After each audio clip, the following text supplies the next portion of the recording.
Chelsea asked about specifically about her dad. And one thing about this class is I think that you guys probably have already kind of noticed is that there are a lot of things that you guys can relate to people you know and even yourself. And so I hope that you're able to get a lot from the material and be able to maybe even share that with your family and your friends. But I do want to kind of say a caveat here. I am not a medical doctor at all. I have a PhD and I am an expert in sleep and I'm a sleep scientist, but I am not a medical doctor. So anything that I say that you want to share with your family or share with your friends, or if I say, oh, that sounds, odd, maybe you should get it checked out. I am not a medical doctor and I am not qualified to give any kind of actual medical advice. So Chelsea's asking a question about her dad, and I just want to kind of make sure that you know that before I start talking about sleep apnea, because I don't want you to get the wrong impression that I'm telling you, oh yeah, this is fine or this isn't fine or whatever. So she asks a question about her dad snoring really loudly. He stops breathing for a short time and he'll snore again. Now that is classic sleep apnea. It's when you stop breathing in your sleep. We can see people snore and choke, and then kind of, they'll, kind of suck in a breath. And that's very classic sleep apnea. Snoring is classic sleep apnea, but just because you snore doesn't mean you have sleep apnea. And just because you have sleep apnea doesn't necessarily mean you always snore. They just tend to be hand in hand. They tend to be correlated. But just kind of keep that in mind.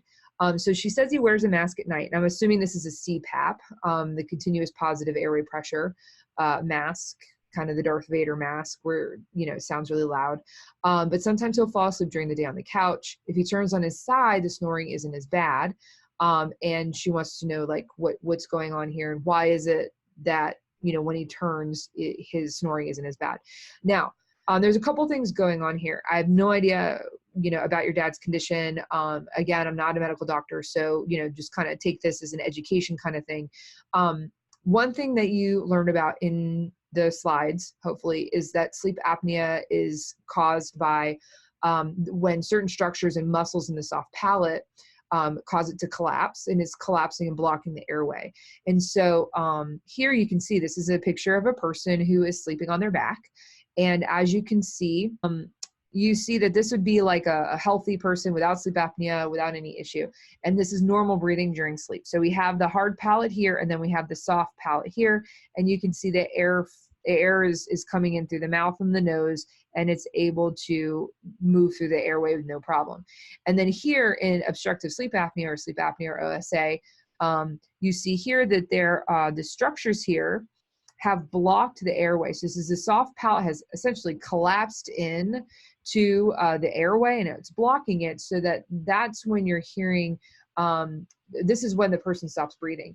And what happens is the snoring is you hear the vibrations of it, moving, and then you hear that it might be partially collapsed. So there's actually partial OSA, and then, complete obstruction. And so that's actually going to stop the air from going completely in. And then, you're going to hear the person stop breathing. And it's temporary, but it's bad because it brings them out of their stages of sleep, and their brain is losing that little bit of oxygen temporarily. And it's just, overall, it's not good. So you want to make sure that you have something that is going to resolve this. And that's what a CPAP does. CPAP is going to force the airway open through continuous positive pressure. And then that is going to allow them to continue breathing, even if they're on their back. Now, imagine this person on their side.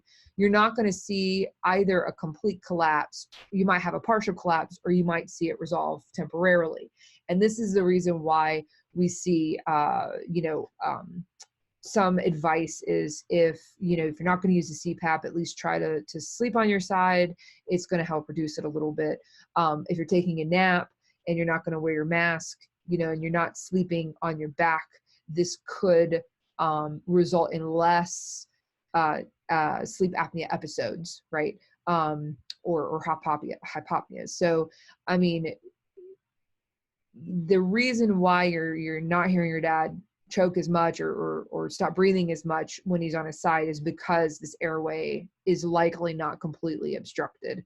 while he's on his side, because the gravity is, and these muscles are relaxed right here that are controlling the palate and that soft palate, and then gravity is weighing down on that, and that's going to actually cause the obstruction, may cause the obstruction. And so if gravity's working with you instead of against you, then it's going to reduce the blockage.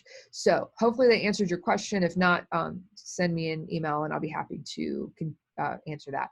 Now, Kiana asked a similar question about how do people obtain it. And again, I want to remind you guys, the slides really do cover this. So make sure that you're going through and make sure the questions that you're asking are, if it's going to be something about something that I've covered and you have the slides, that it needs to be a little bit more specific, so that, you're not just asking like, oh, what is narcolepsy? We go over that. So, make sure that your questions are thought out and thoughtful.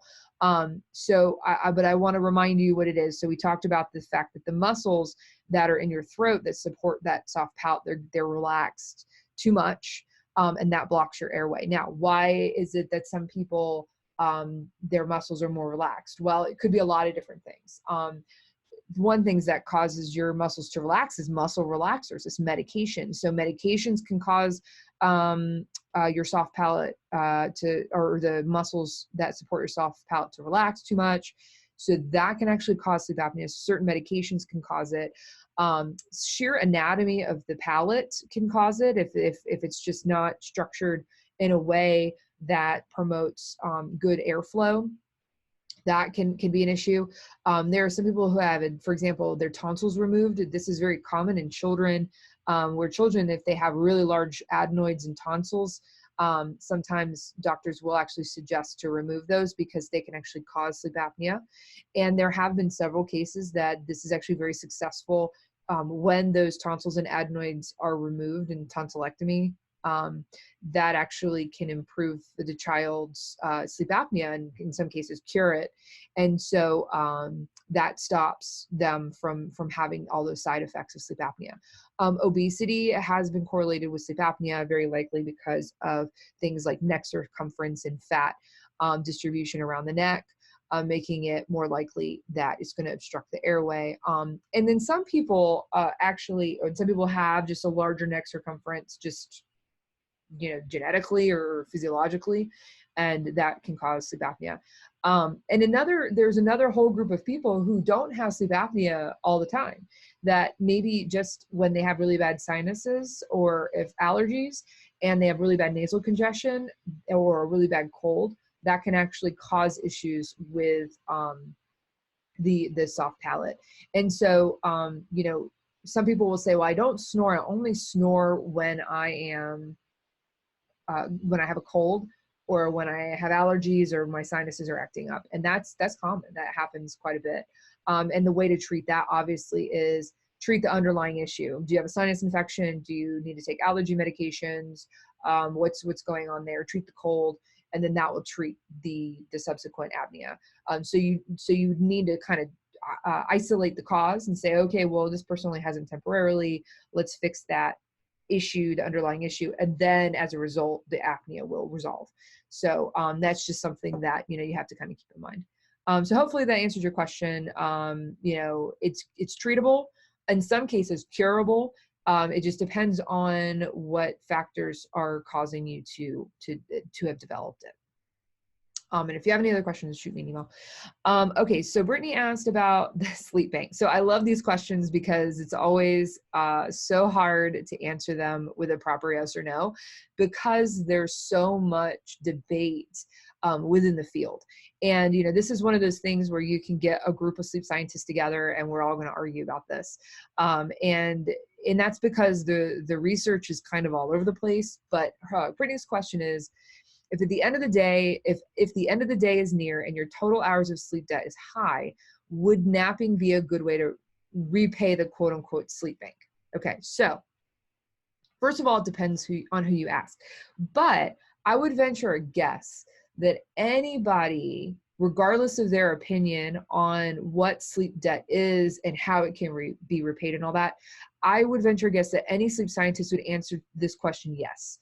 Yes, you can put sleep back into the bank. You can bank sleep. Now, the question, so you're repaying it, but the question that would be debated is if you are repaying it in full. Okay, so the short answer to your question is yes, you can certainly reduce your sleep debt by making it up with naps and making it up with extending your sleep at night. But the true debate is, are you actually repaying it hour for hour? And is it possible to repay it back hour for hour? And what does your sleep debt bank look like? And does it just continue to accrue over your entire lifespan? Okay. So first of all, there's a debate if sleep debt has a one-to-one relationship with your banked debt versus your repaid debt. Will you ever balance and get to zero? Many people say no. Many people say it's just not possible. You're going to lose sleep over the course of a lifetime, and you just don't have enough time in your lifetime to repay that one-to-one. Okay. So there's a lot of people that argue that. There's some people that say, oh no, it's possible. But really, when you look at hours and the time, it's probably not possible. But it's also not necessarily, I think, necessarily a one-to-one relationship. You know, there are some nights where you're going to try to get as much sleep as you can. You might feel like you oversleep. And I think in that case, that can be actually more harmful, even though you feel like you're repaying a debt. I think the debt kind of resets itself over periods of time. So you're gonna, you know, your body's able to restore and recover. And it's not just an accrued debt that you accrue over the course of your lifetime that's racked up minute for minute, hour for hour. I think it kind of resets every now and then. And then, you know, you're gonna feel rested. One night you don't get as much sleep. The next night you get a little bit more sleep, but really good quality sleep. And you feel rested and you're kind of on and you've moved on, right? Your body's sort of moved on. Now, of course, if you live your entire life and you're completely always in the negative, you're always in the red and you're always in debt, that's going to have serious health complications and serious health issues later on. And if you never feel rested and you have that debt, and it's definitely debt. Now, quality over quantity. So quality is very important. And in fact, many sleep scientists would argue that 6 hours of really good quality sleep is a whole lot better than 8 or 9 hours of poor sleep quality. So think about repaying the debt, not necessarily in minutes and hours, but in also quality. So if your debt is, you know, and that's, again, is that a one-to-one relationship? Some would say yes, some would say no. If you are 3 hours in debt, but you're able to make it up with 2 hours of really good quality sleep, does that mean you're even? I don't have an answer to that. I would say probably if you feel rested, but not everybody would agree with me. Okay. And the question is it ever possible is it possible to ever repay that entire sleep debt? And again, many sleep scientists claim that that you can't because you just accrue it over a lifetime. And then others say, no, you know, it kind of resets itself and you're going to reach a sort of homeostasis as long as you try to maintain a relatively good schedule. So I know that doesn't completely answer your question, but it's kind of it's one that's heated among sleep scientists. But I think that we all generally agree that, you know, it depends on how you feel subjectively. And if you feel like you're, you went through a period where you were deprived and not well rested, and then now you feel rested, then you probably are at a really good place and you probably are at, you know, more of a balance. So again, it depends. So if you don't have any other questions, that was all we had. We had the 3 for this week.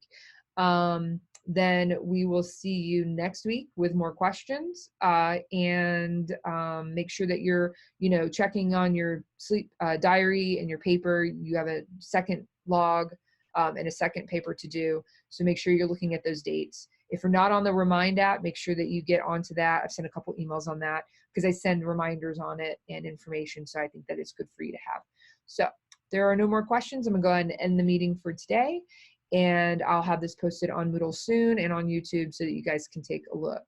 If not, then I will see you guys next week, and send me an email if you need anything else cleared up. So have a good week.